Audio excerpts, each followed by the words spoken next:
Getting weirder by the minute. Third question. Never have I ever built a sandcastle. All right, Caillou, you go first. Okay, here's how it went down. Me and Rosie were making sandcastles on the beach. Then some people said hers was a lot better. I got really mad, so I stomped it to the ground.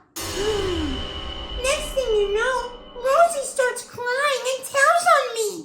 Then all of a sudden, Mommy comes up to me and says, "You're going in timeout, Caillou." and I say, Mommy! That's quite the story, Caillou. Yeah, quite the story. That was scary. How about you, SpongeBob?